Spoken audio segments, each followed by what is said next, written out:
अरे भैया 5-4 इकोनॉमी देके आप क्या करना चाहते हो?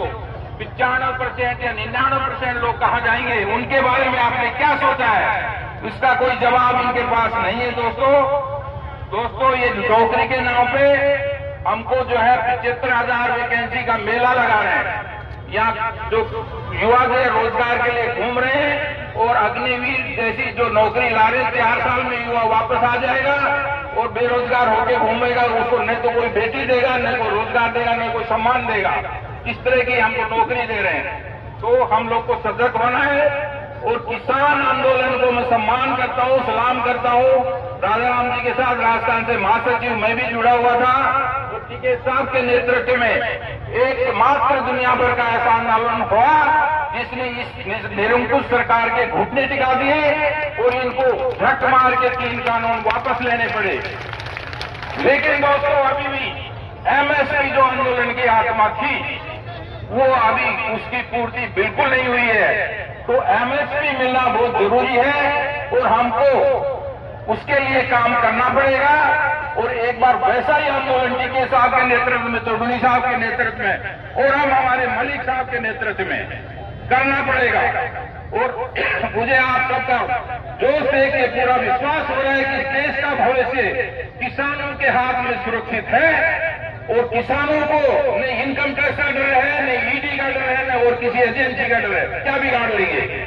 इसलिए आप भी लोग हो, सब लोग मिलकर इनको झुका सकते हो, इनको रास्ते पे ला सकते हो। दोस्तों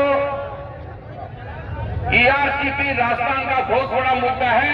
उनको इन्होंने सुप्रीम कोर्ट में स्टे डाल के और ठंडे बस्ते में डाल दिया है। और एक नया खिलौना और ला रहे हैं, वो है यूसीसी, समान नागरिक संहिता।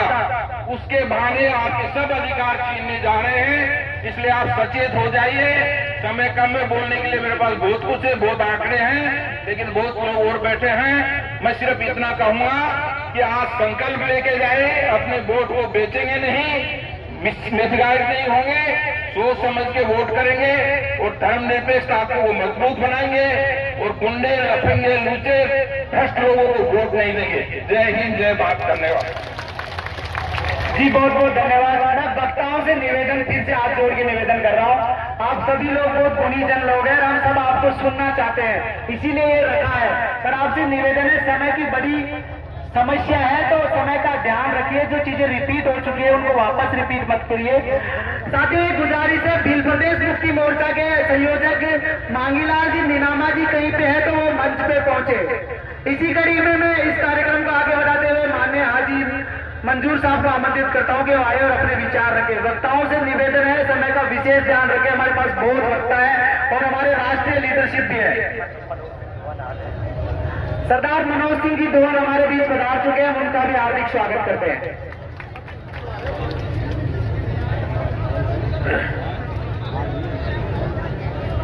मैं नाम तो नहीं लेना चाहूंगा, मंच पर बैठे हुए जिम्मेदारान और यहाँ पर मौजूद भाइयों, बातें बहुत सारी हो चुकी हैं।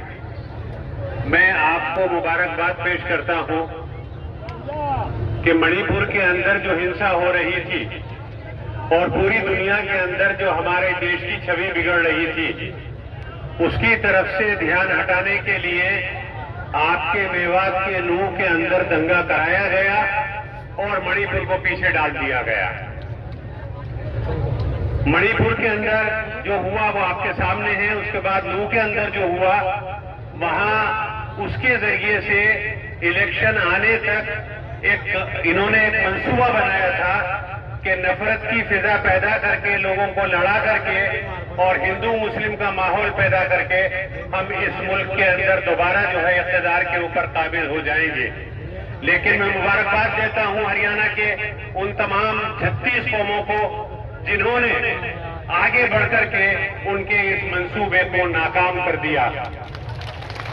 इसी के साथ साथ मैं आपको मुबारकबाद देता हूं कि नूह के जवाब में आपने यहां ये बड़ी पंचायत करके इसमें सर्वधर्म, सर्व समाज और देश के जिम्मेदार लोगों को बुला करके ये जवाब दे दिया है कि अब आने वाले वक्त में हम आपके इस मंसूबे को कामयाब नहीं होने देंगे। तो ये पैगाम जो जो आप मेवात से भी दिया है, मैं समझता हूं ये पैगाम न सिर्फ राजस्थान में आने वाले इंतखाब के अंदर इस सूरत हाल को बदल देगा और फिरका परस्त ताकतों को अपनी मूवी खानी पड़ेगी। और इसके बाद 2024 का जो इंतखाब है, हम सब लोग मुत्तहिद होकर के पूरी ताकत के साथ इन बेईमानों को इक़्तिदार से उखाड़ करके फेंकेंगे।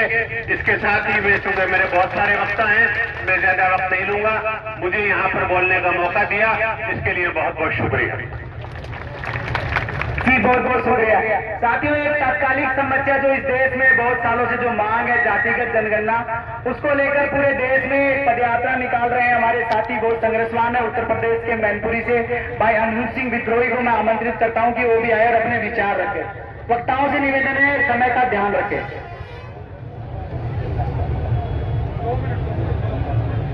और सभी को जोहार। सम्मानित मंच और साथियों, देश में सामाजिक न्याय की बात, समानता की बात सरकारें करती आई है, लेकिन जब बात की जाती है कि सामाजिक न्याय की स्थापना की जाए, समानता की स्थापना की जाए, तो साफ तौर पर मुकर जाती है।